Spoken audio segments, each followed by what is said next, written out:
Anda kembali di Special Report. Pemirsa, masih ada Bu Masyita dan juga Pak Anton di sini. Pak Anton, kalau tadi kita mendengarkan tanggapan dari Bu Masyita terkait hilirisasi ekonomi yang akan digenjot oleh pemerintah untuk mencapai target pertumbuhan ekonomi tahun depan. Tanggapan Anda, Pak? Ya, saya kira itu sangat logis ya. Yang pertama, kita harus menyadari kalau tidak terjadi terobosan dari dalam perekonomian Indonesia, maka bukan tidak mungkin perekonomian Indonesia akan terjebak di level pertumbuhan 5%. Nah, saya kira tadi sempat sudah disampaikan oleh Bu Masyita, transformasi struktural itu menjadi sangat penting buat perekonomian Indonesia. Salah satunya adalah hilirisasi ekonomi. Ya. Nah, kenapa itu menjadi penting? Kita berkaca dari pandemi COVID-19 ya, yang sampai sekarang juga kita lihat bahwa seolah-olah perekonomian Indonesia dapat durian runtuh ya, karena apa? Tingginya harga komoditas. Nah, ini tidak bisa diandalkan terus-menerus karena sifatnya temporary ya.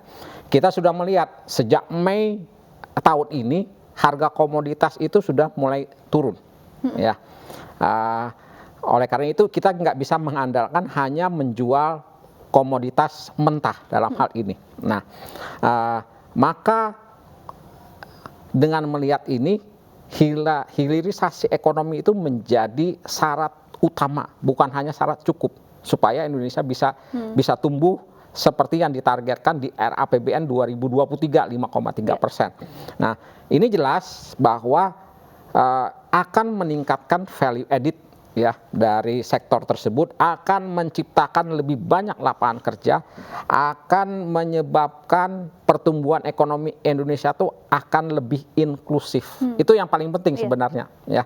Kalau tidak ya kita tidak cukup menopang kenaikan jumlah penduduk, tidak cukup untuk menopang kenaikan jumlah tenaga kerja. Saya kira begitu, Mbak Safa. Ya, baik Bu Masyita, mungkin Anda ingin menambahkan atau memberi tanggapan atas pandangan dari Pak Anton tadi, Bu.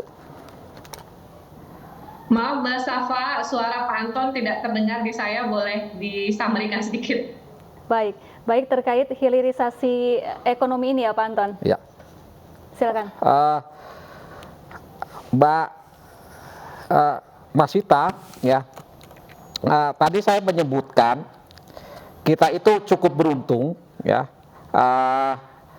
dengan kenaikan harga komoditas yang sangat tinggi sampai bulan Mei 2022, dan itu menyebabkan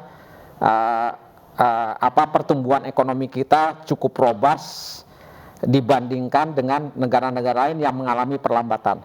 Nah, saya kira kita tidak bisa mengandalkan hanya menjual komoditas mentah ya, komoditas primer mentah. Bu Masyita. Sehingga hilirisasi ekonomi itu menjadi sangat penting ya, yang bisa mendorong pertumbuhan ekonomi yang lebih inklusif, bisa mampu menyerap tenaga kerja dengan baik.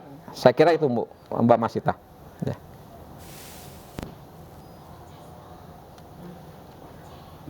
Ya, silakan Ibu Masyita. Mbak Safa, mikrofon Pak Anton tidak terdengar di saya. Jadi kalau Pak Anton ulang tetap tidak terdengar. Saya minta Mbak Safa tadi merangkumkan. Baik, terakhir Bu Masyita, kalau begitu ini terkait laju inflasi yang diperkirakan mencapai 3,3%, padahal sebelumnya Indonesia sudah berhasil mencapai 4,9%, Bu Masyita. Penjelasan dari Anda, Bu? Oh, jadi inflasi itu memang cenderung tinggi di saat pemulihan ekonomi sudah mulai meningkat ya. Namun tentu karena tahun ini sudah sedikit high base, tahun depan bisa dianggap bisa mulai bermoderasi. Kemudian yang kedua, kita juga berpikir bahwa peningkatan harga komoditas itu bisa saja sudah melalui peak-nya, karena kalau kita lihat kecenderungan terakhir harga-harga komoditas secara umum sudah mulai turun, sehingga pass-through inflation dari imported inflation itu juga bisa kita harapkan sudah mulai turun. Kemudian yang ketiga, yang kita tahu pemulihan ekonomi naik itu biasanya karena demand lebih tinggi daripada supply, itu pastinya mendongkrak kenaikan harga, sehingga karena lagi-lagi tahun ini akan memberikan base yang lebih tinggi dibandingkan tahun 2021. Karena kalau kita melihat seluruh komponen dari PDB Indonesia, hampir semua kalau dari sisi expenditure sudah kembali sebelum masa pandemi ya secara PDB.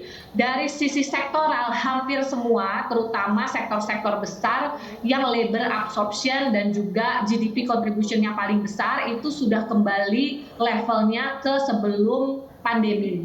Jadi memang kita memiliki base perekonomian yang sudah lebih tinggi, sehingga ke depan juga dianggap kita bisa mengharapkan lebih termoderasi. Namun seperti yang disampaikan Presiden, tetap antisipatif dan waspada meskipun menjaga optimisme. Ya, sayang sekali waktu kita terbatas.